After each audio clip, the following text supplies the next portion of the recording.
이게 구원파 교리예요. 그럴싸하죠, 그렇죠? 도덕적 타락, 방종, 그냥 마음대로 해라 이거예요. 죄악 가운데 뒹굴면서도 자기는 구원받았으니까 안전하다. 이게 구원파죠.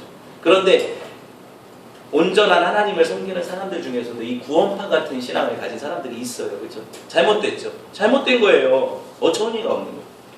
여러분 보세요. 아까 제가 얘기했다시피 구원받은 사람도 죄에 빠질 때가 있어요, 없어요? 있어요. 있지만 죄가 그 영혼 안에서 그 영혼을 완전히 지배해서 죄밖에 못 짓게 하는 삶으로 이끌지 않아요. 그리고 그걸 기뻐하지 않아요. 죄 짓고도 뻔뻔스럽게 괜찮다, 상관없다, 난 아무렇지도 않다 이러면 여러분 그건 구원받은 성도가 아니라는 거죠. 아니라는 거예요. 여러분 집에 존귀한 손님이 오셨어요. 그런데 집 청소 하나도 안 해요. 막 쓰레기가 있어서 손님이 앉을 자리가 없어요. 잘못된 거죠. 그렇죠? 손님이 얼마나 불편하고 나는 또 얼마나 불편하겠어요. 그런데 내 안에 성령이 오시잖아요. 누구네 집처럼. 내 안에 성령이 오시잖아요. 그렇죠? 성령 하나님 귀하세요, 안 귀하세요? 존귀한 손님이죠. 그런데 내 안에 쓰레기밭이에요. 죄로 인해서 오염되어서 더러워서 앉을 자리가 없어요. 성령이 불편해요, 안 불편해요? 나는 편해요? 나는 그런 내 가운데 성령님이 오시면 편하냐고요? 안 편하잖아요. 나도 불편하고 성령님도 불편해요. 왜 그렇게 만들어야 돼요? 청소해야죠, 그렇죠? 내 마음은 그리스도의 집이잖아요, 그렇죠? 깨끗하게 청소해야 돼요. 여러분, 이래서 우리가 거듭난 신자라면 자신의 죄 안에서 결코 안주할 수가 없다 얘기하는 거예요. 아, 이제 이쯤 하면 죄와 싸움이 끝났지. 더 이상 싸우지 말아야지. 휴전을 선포할 수 없다. 죽을 때까지. 왜? 죄는 휴전을 선포하지 않아요, 우리한테. 언제라도 호시탐탐 내 육체의 소욕을 쫓아 죄 짓게 만들려고 나를 노리고 있는데 우는 사자처럼. 근데 나는 괜찮대요. 뭐가 괜찮아요, 죽으려고. 그렇죠? 안 괜찮아요. 늘 깨어서 각성하고 있어야 돼요. 죄가 나를 삼킬까 봐. 그렇죠? 이렇게 생각을 바꿔야 돼요. 우리 안에 하나님의 사랑으로 하나님을 사랑하고 하나님을 찾는, 하나님을 바라는 속사람이 분명히 있어요. 그렇죠? 동시에 우리 안에 누가 같이 있어요? 죄를 사랑하고 죄 짓기를 원하는 겉사람이 함께 있어요. 여러분, 이거를 늘 인식하셔야 돼요. 나는 그럼 누구에게 힘을 줘야 될까? 아까 제가 누가 이긴다고 했어요? 더 강한 자가 이긴다고 했죠. 맞죠? 더 강한 자가 이긴다고 했잖아요. 이런 얘기 들어보셨어요? 죄와 싸움에 대한 인사이트를 제가 드리는 얘기 하나를 해드릴게요. 한 주인이 키우는 2마리 강한 개가 있어요. 한 주인이 개 2마리를 키워요. 다 묶어놨는데 키워요. 근데 여러분 서로 언제라도 주인한테 사랑을 독차지하려고 싸워요. 이 개가 으르렁거리면서 이 2마리가. 그런데 그 주인이 어느 날 아들을 데리고 가가지고 그 개들을 보여줬더니 아들이 물어봐요. 아빠, 이 2마리 개 중에 누가 싸움을 더 잘해? 싸우면 누가 이겨? 이렇게 물어봐요. 아빠가 뭐라고 대답을 했을까요? 이 아들한테. 네가 먹이를 더 주는 개가 이겨. 네가 먹이를 더 주는 개가 이겨. 이게 뭘 보여줍니까? 우리가 죄에게 우리가 먹이를 자꾸 죄의 정욕에 계속 먹이를 주면 어떻게 해요? 그게 강해지죠. 그게 강해지면 내 안에 속사람, 성령의 사람이 어때요? 근심하게 되고 쪼그라들죠. 그럼 어떻게 해요? 점점 더 죄로 향하는 경향이 발생하죠, 내 안에서. 그래서 죄 짓기 쉬워져요, 내가. 그런데 내 안에 속사람, 성령이 강하여지면 어떻게 돼요? 죄를 이기게 되죠. 점점 더 죄에 대해서 반응하지 않게 되죠. 죄 지을 기회가 있어도 그 죄를 끊어낼 수 있는 능력이 생기죠. 이렇게 되는 거예요. 뭐가 문제일까요? 저는 여기서 적극적으로 한 단계 더 나가서, 저는 이 이야기는 제가 지어낸 이야기인데, 악한 죄, 아까 그 내가 죽이기를 원하는 그 개한테는 약타 먹여야 된다고 생각해요. 독약을 타서 먹여야 된다고 생각을 해요. 그리고 내가 더 강하여지기를 원하는 그 개, 이 내 안에 있는 그 속사람, 성령의 소욕에는 뭘 줘요? 보약을 먹여야 돼요. 더 강화되고 더 약화되니까 어때요? 계속해서 싸움이 일어나지만 이 싸움은 정해진 싸움이 되겠죠. 더 강한 자가 이기는 거니까. 여러분, 내가 죄를 이기려 하면 죄한테 먹이를 주면 안 돼요. 그 죄의 장소를 피하는 요셉처럼. 이해되셨어요? 내가 어떻게 이 큰 악을 행하여 하나님께 득죄하리까? 이런 의식을 갖고 살아야 돼요. 죄는요, 처음부터 막 나를 삼키려고 오지 않아요. 죄는 처음에 되게 광명한 천사처럼 다가와서 달콤하게 유혹해서 남들 다 하는데 너도 해봐 이런 식이죠. 그리고 네가 이걸 행하면 이렇게 기쁨을 줄게 하면서 진짜 기쁨을 줘요. 육체적인. 그치만 거기 그 달콤함에 매료되면 MSG 중독하고 똑같아요. 안타깝죠. 여러분 보세요. 우리 속사람이 더 강해져서 죄악을 능히 다스리게 되기를 주님의 이름으로 축원을 드립니다. 사실 우리 내면 안에 있는 죄와의 싸움은 이미 이긴 싸움이에요. 예수님이 승리하셨으니까 도끼가 나무 뿌리에 놓였다는 건 뭐예요? 곧 찍어 없애버리면 된다는 거잖아요. 그렇게 말씀하시는 거예요. 큰일 났네요. 아직 멀었는데. 네, 바울은 앞서 언급한 로마서 7장 24절 아까 다시 보세요. 여기서 뭐라고 하냐면 자기 곤고한 상황을 막 토로한 다음에 그럼에도 불구하고 자기의 소망을 얘기하는 이 사망의 몸에서도가 나를 건져내랴 자기가 물어보고 또 자기가 대답을 해요. 24절 읽어봅시다. 이 사망의 몸에서 누가 나를 건져내랴 한 다음에 25절 안 썼어요? 제가 안 쓰게 해드렸나 봐요.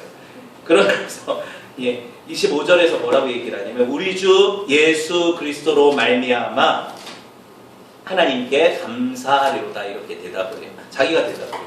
뭐예요? 예수님으로 인해서 내가 죄를 이길 수 있다. 하나님이 이미 승리를 내게 주셨다. 이렇게 얘기를 해요.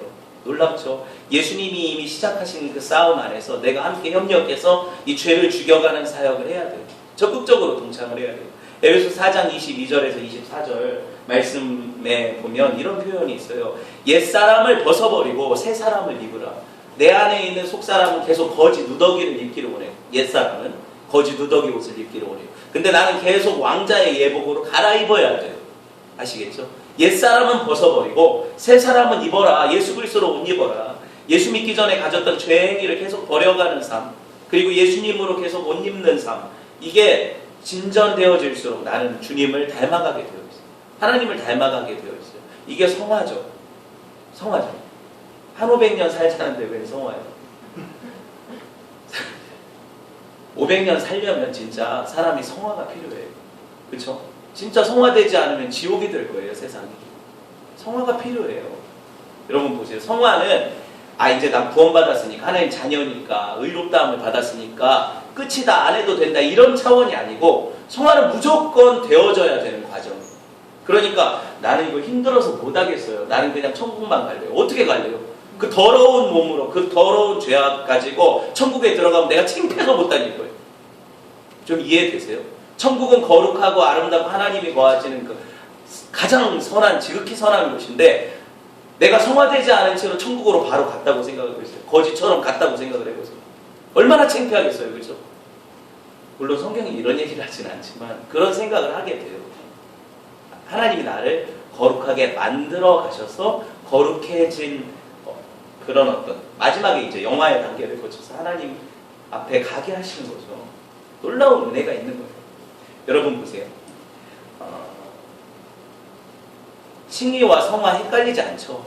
칭의는 단회적인 사건인데 성화는 점진적인 사건이다. 맞죠? 칭의는 삼위 하나님의 어떤 사역이긴 하지만 성화도 그렇지만 특별히 칭의가 성부 하나님의 사역이라면 성화는 성령 하나님의 사역입니다. 이렇게 약간 우리가 구분해서 볼 수가 있고 칭의가 우리의 어떤 죄에 대한 책임, 법적인 책임 이걸 없애준다면 성화는 내가 죄로 인해서 오염된 그 오염을 제거해 주는 게 성화다. 이게 개혁주의 관점의 신앙. 성경이 얘기하는 거예요. 그래서 계속해서 이 오염을 없애갈수록 나는 하나님을 닮아가게 되어 있어요.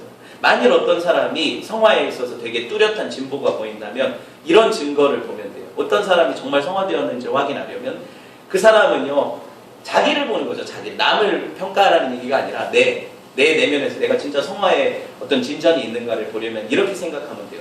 예전에는 힘겹고 어렵던 하나님의 명령, 말씀, 율법들이 내게 기쁨으로 다가오는가? 난 하나님을 일을 행하는 것이 즐거운가? 그건 속일 수가 없잖아요, 내 안에서. 그렇죠?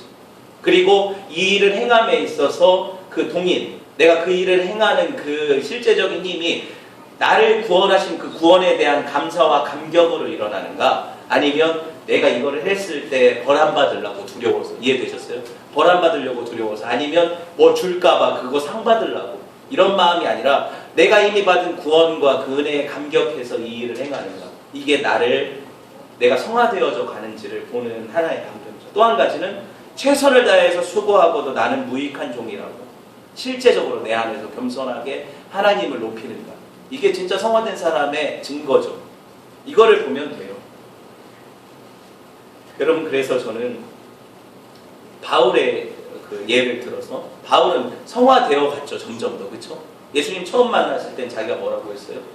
사도 중에 지극히 작은 자라 그러다가 어느 정도 예수님을 알고 나서는 뭐라고 해요? 나는 성도 중에 지극히 작은 사람이다 그래요. 그러다가 마지막 노년에 뭐라고 고백을 해요?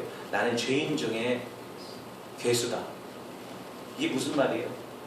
더 거룩해져 갈수록, 더 성화되어져 갈수록 자기는 아무것도 없는 무가치한 정말 쓰레기 같은 존재라는 걸 하나님 앞에 알게 되고, 그래서 하나님의 거룩하심을 바라고 그분을 찬양하게 되고, 겸손해질 수밖에 없어요. 어떻게 뻗댑니까? 내가 그래도 이렇게 잘난 게 있다고 어떻게 고개를 쳐듭니까? 아무것도 못해요, 하나님 앞에. 그래서 성화는 하나님이 하시는 일이라는 거죠. 여러분, 그래서 이 어떤 하나님이 우리를 성화해로 부르셨어요. 저와 여러분을 이제 의롭다 하셨고 자녀 삼으신 이후에 성화해로 부르셨으니 우리가 어떻게 해야 됩니까? 점점 더 하나님을 닮아가는 이 성화의 사역에 우리 자신을 드려야 돼요. 그렇죠? 말씀을 맺으려고 해요. 우리 성화에 있어서 진전이 막 이렇게 눈에 띄게 확확 자라나지 않는다고 낭망하지 마세요. 그거 낭망하게 되면 그거 사탄이 기뻐하는 거예요. 너 변한 거 하나도 없잖아. 얼레리 꼴레리. 이거 사탄이 좋아하는 거예요.